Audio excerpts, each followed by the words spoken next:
കരുവന്നൂർ കള്ളപ്പണക്കേസിൽ ഹാജരാകാൻ കെ രാധാകൃഷ്ണൻ എംപിക്ക് കൂടുതൽ സമയം അനുവദിച്ച് ഇഡി. ഏപ്രിൽ 7-ന് ശേഷം ഹാജരായാൽ മതി. ഏപ്രിൽ ആദ്യവാരം വീണ്ടും സമൻസ് നൽകും. കെ രാധാകൃഷ്ണന് ചോദ്യം ചെയ്യൽ പൂർത്തിയായ ശേഷം കുറ്റപത്രം സമർപ്പിക്കും. കരുവന്നൂർ കള്ളപ്പണക്കേസിൽ കെ രാധാകൃഷ്ണൻ എംപിയുടെ ചോദ്യം ചെയ്യൽ പൂർത്തിയാകാത്തത് കുറ്റപത്രം നൽകുന്നത് വൈകിച്ചിരുന്നു.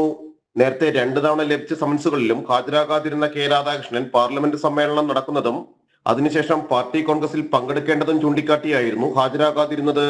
കരുവന്നൂർ കള്ളപ്പണക്കേസിൽ കള്ളപ്പണത്തിന്റെ പങ്ക് CPM-നും ലഭിച്ചതായുള്ള കണ്ടെത്തലിന്റെ അടിസ്ഥാനത്തിൽ ക്രമക്കേട് നടന്ന കാലഘട്ടത്തിലെ CPM ജില്ലാ സെക്രട്ടറിമാരെ ചോദ്യം ചെയ്യേണ്ടത് നിർണായകമായിരുന്നു. പാർട്ടിയുടെ 77 ലക്ഷം രൂപയുടെ സ്വത്തുവകകളും കണ്ടുകെട്ടിയിരുന്നു.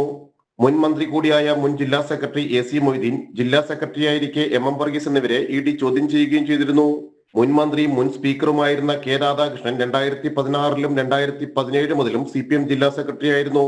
സമൻസുകളിൽ ഹാജരാകാതിരുന്നതിനെ തുടർന്ന് മൊഴി ഒഴിവാക്കി കുറ്റപത്രം സമർപ്പിക്കുന്നതിനെക്കുറിച്ചും കോടതി അനുമതിയോടെ ചോദ്യാവലി കൈമാറുന്നതിനെക്കുറിച്ചും അന്വേഷണ സംഘം ആലോചിച്ചിരുന്നു. ഹാജരാകാത്തത് വ്യക്തമാക്കി അഡീഷണൽ ഡയറക്ടർക്ക് അന്വേഷണ യൂണിറ്റ് റിപ്പോർട്ടും നൽകിയിരുന്നു.